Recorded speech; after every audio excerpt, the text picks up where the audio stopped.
जन स्वराज संघर्ष वाहिनी, यानी आप लोग सिपाही बने हुए हैं। एकदम इस संघर्ष के साथ में हम लोग हैं। अच्छा, एक चीज सही सही बताइएगा। बिल्कुल हम सही ये गंजी पहने हैं, बहुत सारे लोग बोले हैं कि माल ले लेकर सब गंजी वंजी पहन के प्रचार कर रहे हैं।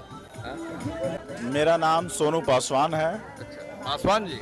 जी, और हम वार्ड काउंसलर भी हैं और सुनिए बता रहे हैं विधायक के प्रत्याशी भी हैं।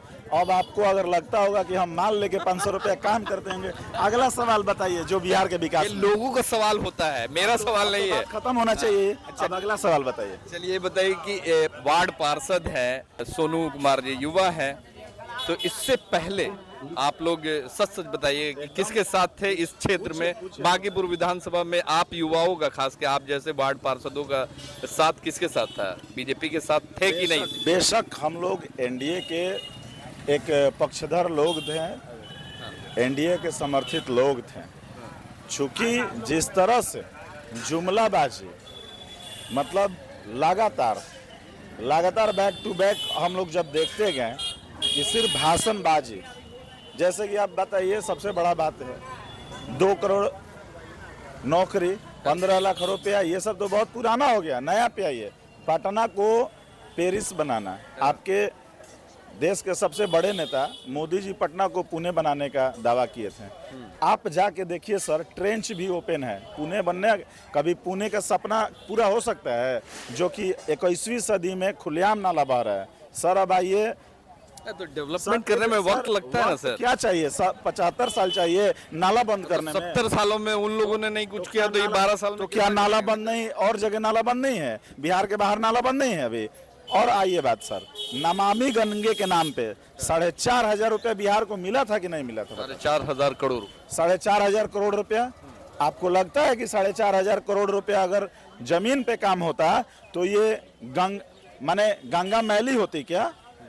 पूरा आप ओपन डायरेक्ट आप गंगा नदी में नाला आप डिस्चार्ज कर रहे हैं, ना कोई वाटर ट्रीटमेंट, ना कोई व्यवस्था, ना कोई प्लान जो कि धरातल पे है, कागज पे प्लान है। देखिए आज जैसा कि यमुना नदी साफ नहीं हुई सर, जहाँ पे बीजेपी की सरकार, केंद्र में बीजेपी सरकार, राज्य में बीजेपी सरकार, मेयर वहाँ बीजेपी, सारे ट्रिपल इंजन की सरकार, यमुना नदी नहीं साफ हुई तो ये गंगा नदी तो हम तो आपकी बातों को नेताओं के, सत्ताधर के लोगों के जुबानी सुनना चाहते थे ना। नहीं तो बोलेंगे ये कहाँ से बोले? वो तो बोल रहे हैं कि नमामि गंगे से पूरा, अभी आप देखिए दिल्ली में यमुना नदी को पोखरा साफ करके बोल दी कि पूरा गंगा यमुना साफ हो गया। देखिए ये जुमलाबाजी अब चलेगा नहीं। जात पात और मुर्गा भात के नाम पे 10,000 रुपया बयाना के नाम पे जो वोट ले लिए, अब जनता जान चुकी है यहाँ बदलाव किस लिए?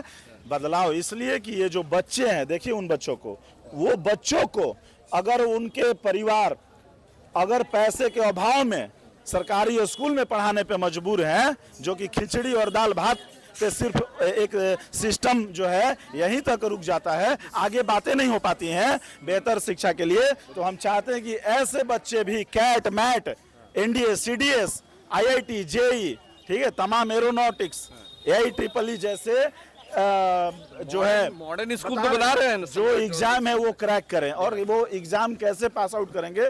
जब आपके एलिमेंट्री स्कूल मॉडर्न होंगे, उसका तरीका हायर लेवल पे होगा। AI का जमाना है ना? तो काम कर रहे हैं, अभी तो ओपनिंग की है अभी 2 दिन पहले ही तो। AI का जमाना है, चांद पे जाने की बात हो रही है, ठीक है।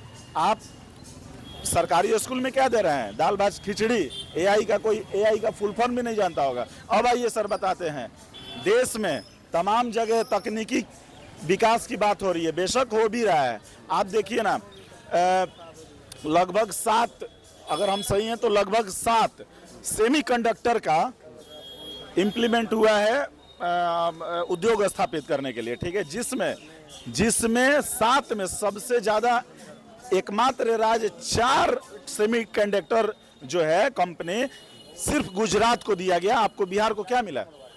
हम आप ही से पूछ रहे हैं, जानते हैं क्या मिला? अध्यक्ष बना दिया गया नितिन। हम बता रहे हैं क्या मिला? मोदी जी का मन का बात आ उसी ना भात।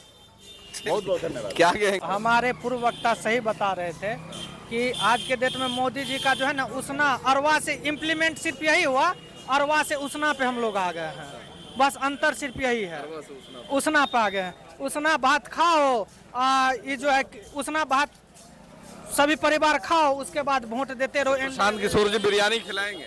जी नहीं, बिरयानी की यहाँ बात ही नहीं हो रही है। यहाँ पे व्यवस्था परिवर्तन की बात हो रही है, व्यवस्था परिवर्तन की बात हो रही है, शिक्षा की बात हो रही है। और इसी प्रकार से अगर हम लोग, क्यों ना हम लोग सरकार को बदलें?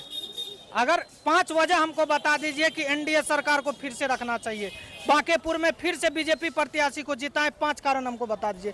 2 ही कारण बता दीजिए, मैं बताता हूं आपको 2 कारण, 5 कारण मैं आपको बता दूंगा कि बीजेपी प्रत्याशी को यहाँ नहीं रहना चाहिए। सबसे पहले अभी हम लोग डोर टू डोर विजिट किए हैं, हर एक नदी नाला देखे हैं, ये वायर जो आप देखे हैं नंगा नंगा वायर हर एक जगह पे, झुग्गी झोपड़ी में। और जानते हैं सर सबसे बड़ी बात क्या है, अगर बहुत अच्छे अच्छे घर के पास इतना कचरा का ढेर लगा है कि वहाँ पे हम लोगों को नाक बंद करके आगे बढ़ना पड़ता है। क्या यही है व्यवस्था परिवर्तन? यही व्यवस्था है? बीजेपी 35 साल से बांकेपुर पे बीजेपी राज कर रही है, क्या यही है व्यवस्था? बिल्कुल नहीं है। और जब हम लोग जाते हैं ना, नाला का ढक्कन खुला रहता है, यहाँ से देखते हैं तो वहाँ दिखता है, क्या वही है? उसी में पेरिस है क्या? उसी नाला में पेरिस है क्या? नहीं है पेरिस।